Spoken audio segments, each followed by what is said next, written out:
Hey guys, Lucas from iExplore here. Today we're in an area called Aoto, which is a really random part of Tokyo for me. I'd never been here before. I never heard about it. I don't know anything about it. So why are we here?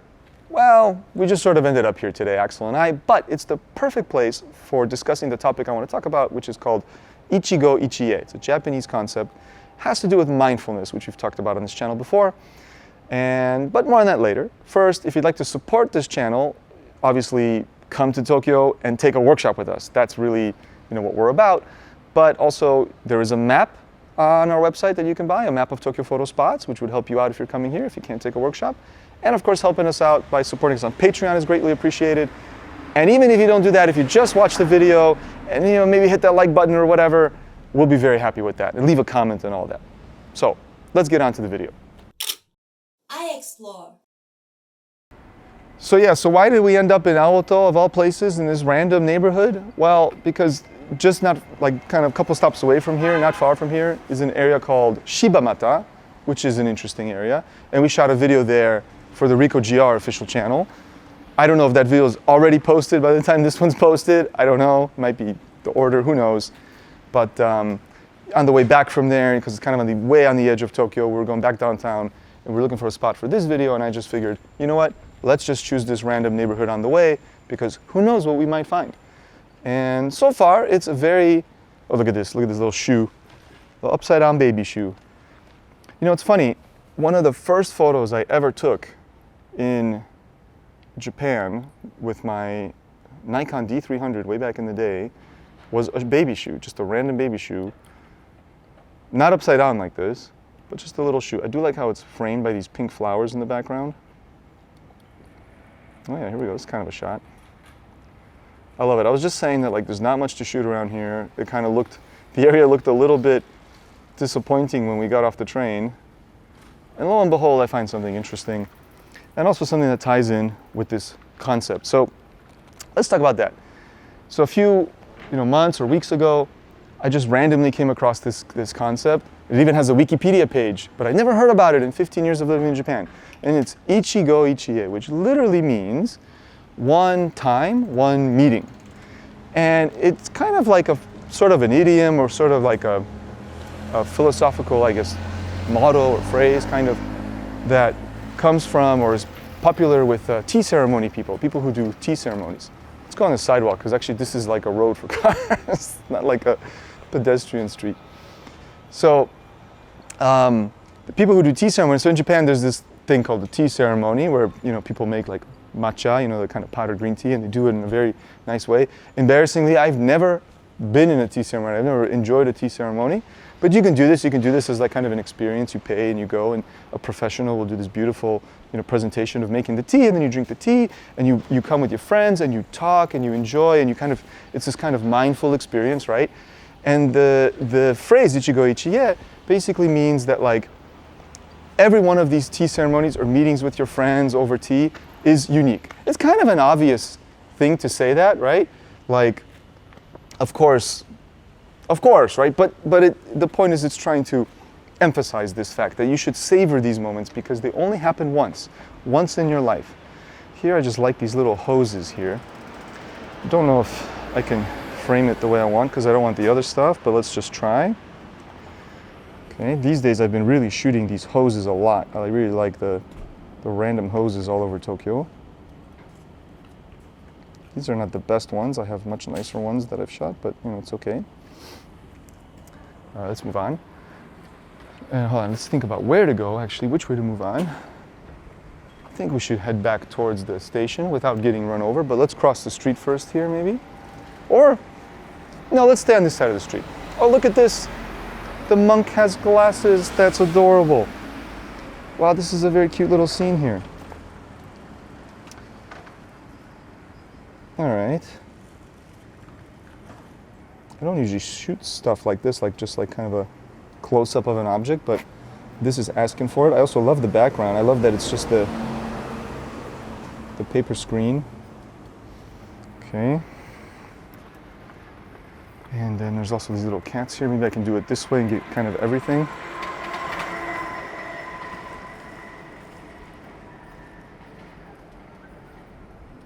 Pretty. Wow. Oh wow, I don't want to make this video about something controversial, but look, it says Japanese only on the door. Oh.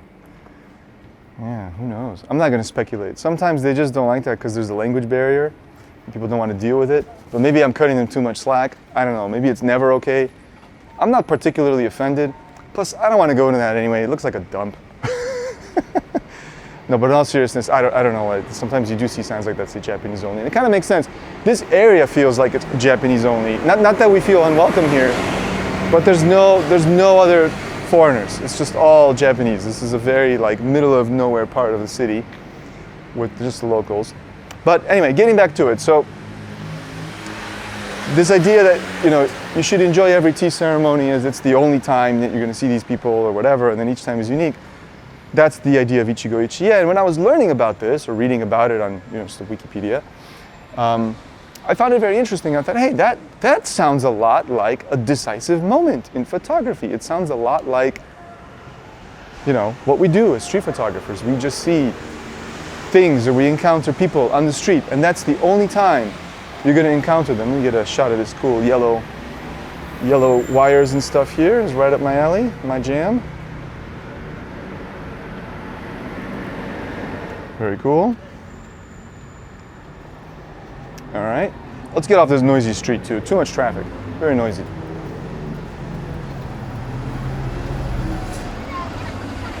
Let's cross here. Or let's go on this little street actually. This is interesting.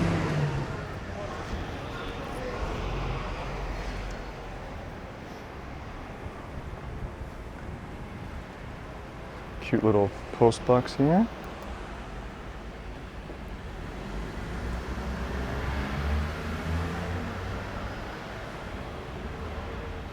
I love how it's just this gray mess of stuff, and then there's one red thing just popping out.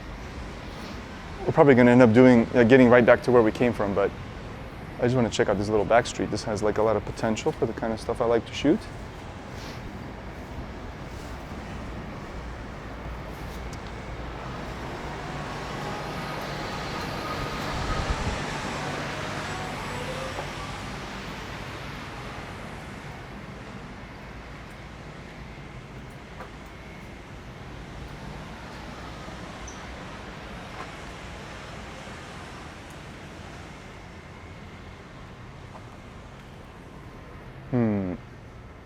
All right, and that's where we were. So let's, wait, here we go. Here's something kind of nice. Simple but nice. This little, tiny little vine just growing on this pink wall. Wish I had a little more room to frame this because there's this pole in the way, but maybe we can include it. Let's see. Maybe I can use it as like a foreground element. Okay. All right. Well, yeah, so let's head back the other way because we're just gonna end up back on the street I was on a second ago. But at least this quiet street maybe will let me finish my thoughts. So photography, this Ichi-go, ichi-e idea is related to photography. And it's basically a decisive moment. It's the idea that you're gonna encounter somebody on the street or some moment, even like me in this vine just now. And if I come back here someday, I may never come back here. I mean, seriously, I will probably never come back to Aoto. There's nothing going on in this neighborhood. But even if I did, I may not see that vine may not be there, that whole building may not be there.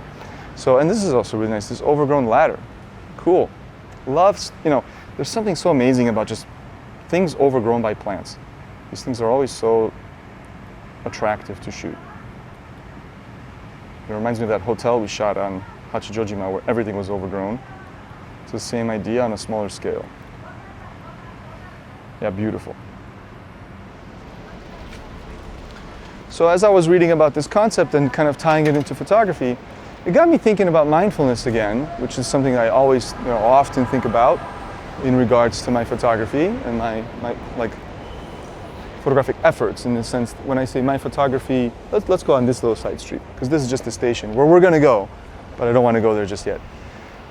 So when I say my photography, I'm referring to like my outings. Like when I go out to shoot, I try to be mindful. And what do I mean by mindfulness? It just means keeping a completely open mind where I don't know what I'm going to encounter. I'm just going to encounter things. And then I may take a picture or may not take a picture. But the point is just to encounter them and take them in. And sometimes I find something like this little back garden somebody has here, that is interesting, but I don't want to shoot it. It doesn't feel like I can make a picture there. Maybe I'm wrong, but it's just interesting in and of itself. Although I do love that window. So let's go into this little bicycle parking lot. And actually this kind of, you know, maybe the Ichi-go, ichi-e idea is kind of not related to this directly, but only tangentially. But this is kind of the crux of what I want to talk about today, is that when you do mindful photography, I feel like the kind of intent of shooting the photo sort of spoils the moment, in the sense that once I decide, oh hey, this is cool enough that I want to take a photo, I'm no longer like just mindfully taking it in and being open to whatever it is, just kind of its own essence. Now I'm like, okay, I'm making it into an image. You know, I'm kind of boiling it down to something. And maybe, oh, this is really cool. Let me just try to get this car in here. Oh, but the other car is not cool. But there's a beautiful, let's get a little shot of this. There's a beautiful retro Jaguar in there. Wow, that's cool. I'm not a huge car guy, but a car like that is pretty neat. But then the other car in the foreground, yeah, I can't go in there. Oh wait, can I? Let's go in there. I know it says like, you know, criminals, cameras for criminals. Let's not mess. It's not that important. So yeah, like basically, if I'm trying to really be like not judgmental and mindful of my just the current experience right now in this moment, then maybe it's kind of the antithesis of that to then decide very intentionally, like, okay, I'm going to take a picture of this, but not that, right? I'm not going to take a picture of that car over there, but I'm going to take a picture of this window over here, right? That kind of detracts from the mindfulness experience, right? And it's sort of like, you know, it's trying to go against the inevitable decay of the moment. Like the moment, and this is where it comes back to Ichi-go, ichi-e, right? That idea that it's one time, one meeting. There's this moment, and let's go this way. And it's not repeatable and cannot be preserved, because in the Ichi-go, ichi-e and the tea ceremony idea, there was no idea of like, oh, we can take a photo of it or we can take a video of it, because this idea came up, and you know, people have been doing ceremony since, I don't want to say a year, but you know, hundreds of years, right? This is a traditional thing. This isn't something people do now. So that's actually what makes the moment special, is that it disappears and can never be repeated. And photography sort of goes against that, right? So I don't really know where I'm going with this, but it's like I have no solution or no kind of ultimate point of this little rambling exercise. But yeah, on the one hand, I love trying to do mindful photography like we are right now, just walking through these places, not judging, not saying like, this is boring, I gotta go to Shibuya where all the cool Instagram famous spots are. I don't mind if we walk through here and I come back with just a handful of photos of random bushes and wires and just crap on the side of the road, you know? Or even no photos at all. Sometimes I walk around and I don't really take anything, because nothing really feels like it needs to be photographed. It just needs to be mindfully enjoyed. Yeah, but having said that, when I shoot it, then there's this kind of non-mindful action that goes into it. Let's see if I can shoot this house though over here on this side of the road. It's very cool, with this giant palm tree.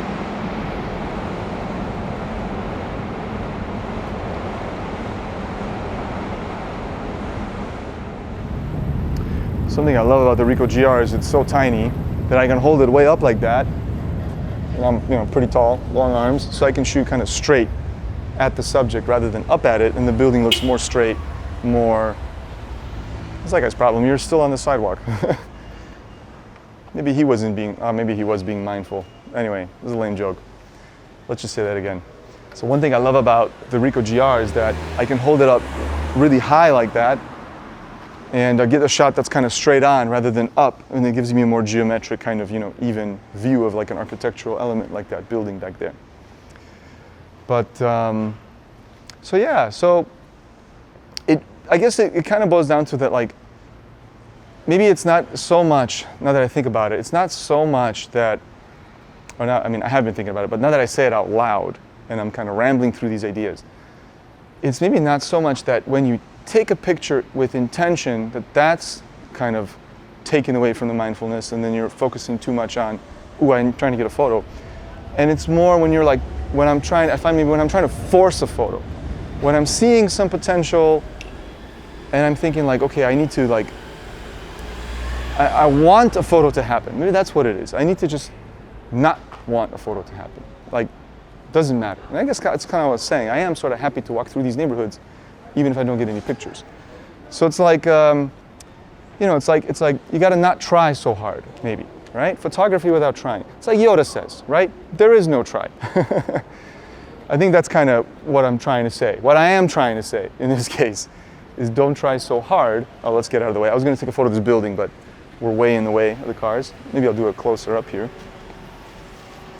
I like this blue tinted door, and then the glass blocks.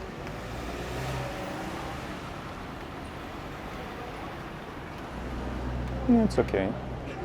But you see, like, maybe right now I was like, yeah, that's okay. And now maybe I might, try a little harder to get a photo.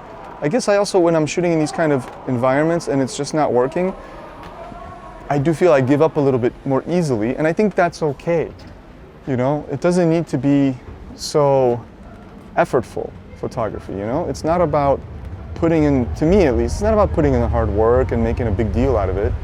It's just like, oh, there's a picture or there isn't a picture. That's all there is. Either there is a photo or there isn't. You don't really need to like fight for it, I suppose. Let's see. Let's go actually around there, maybe around the corner. I haven't really looked down that street. This one I can see down. It doesn't look so, fascinating. And again, now I'm like, oh, it doesn't look interesting. I'm kind of judging it. That's more for the video. I feel like for you guys, the audience, in a video format, it does need to be kind of interesting, because if it's totally bland, well, you're probably not gonna want to watch it, And I want you guys to watch it. I want it to be, captivating. But I feel like if you were here on your own, if you were actually standing here, you should be able to have the mentality and the capability to go down any one of these streets, no matter how bland, and just accept that to be interesting and enjoy it. And then sometimes you come across something and sometimes you don't, without trying so hard. Right here. This is nice. And I know I'm not going to need to try. This is going to shoot itself. This is super easy. I'm going to stand across the street and I'm going to shoot it straight across, because there's this beautiful awning. Those of you who've watched the channel have seen our video with Chapman, and he often shoots these old storefronts and things like that. So I mean, this is, to me this is a no-brainer to shoot, but nonetheless, when I see these things, at this point, knowing Lee for a while, I think of him all the time. And I actually wonder, we never talked about this, but I wonder how he thinks about these kinds of things, mindfulness and stuff. I feel like there's a lot of mindfulness in his work. It is starting to rain, so we might have to mindfully seek shelter.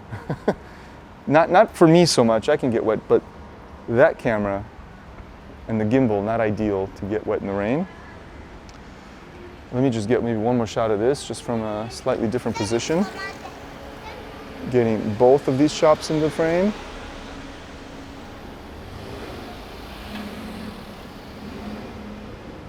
Let's check over here, but maybe we'll seek shelter back by the station.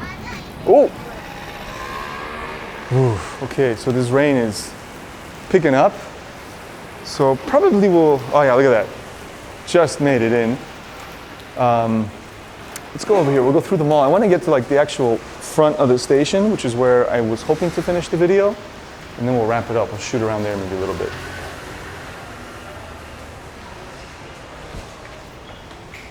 Maybe we can cut through here. I was saying that to the camera. Are you still rolling? Yeah. Yes, I was saying that to the camera, but it's okay.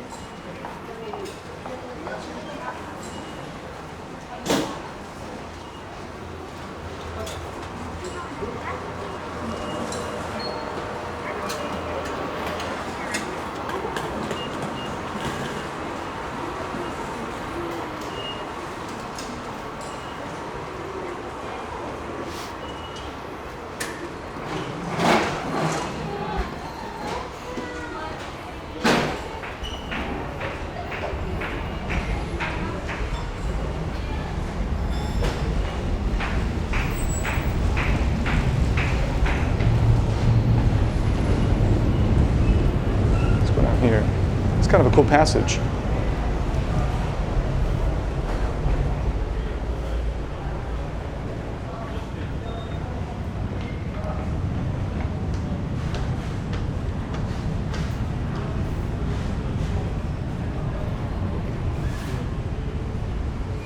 There's a really cool, like, there's a man sitting at the end of those benches down there. Oh no, he's leaving. Oh well. I got a picture of him before he left. But not exactly the framing I wanted. I kind of figured out a bit. But you know what, maybe it's better. Because in the end, I try to do like a perfect reflection framing, and that's probably a little too basic. How about the other direction? Let's go up here.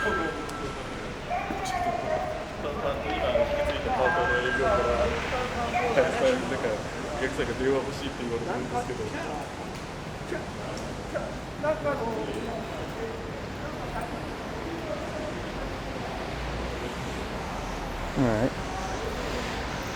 Now, there's kind of a weird environment here as well, just like this strange statue and people hanging out.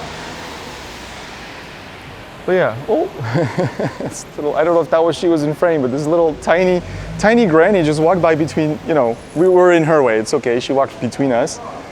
But she was so small that she wasn't even in the frame. Axel's shaking his head, he didn't even see her, that was very funny. But yeah, I think we'll cut this one there. I did want to walk around more. See, there's some kind of cool old stuff over there on that bit of street, but it is kind of raining. We didn't know it was going to rain today. It wasn't supposed to. Maybe I could stand out here. You can kind of see the rain behind me. Yeah. But that's how it is. On my own, I might still walk around. I didn't even have an umbrella today. I didn't think it was going to rain at all. But I hope that you found that kind of interesting. Like, again, it's not meant to be prescriptive, like do this or do that, although I did kind of phrase it that way. But it's just for myself, because just getting us out of the rain a little bit. It's more for me than anything that, you know, photography shouldn't just be about trying so hard, all right? Maybe in the beginning when you're learning, I certainly was in the beginning. I was always trying to take pictures. It was like, I want to go try and get a good street photo. And that led certainly to some frustration. But these days, more and more, as I just said in a corny way, there is no try, right? Just kind of go take photos, walk around, observe the world, and you shoot or you don't shoot. That's kind of how I think about my own work these days. All right, guys, thank you so much for watching. Again, I hope you found that interesting. Please consider supporting the channel on Patreon. Please check out our workshops on iExplore.com and the map of Tokyo photo spots, soon to be updated to Japan photo spots, but not yet. And I'll catch you guys in the next video, and remember, always challenge your eye.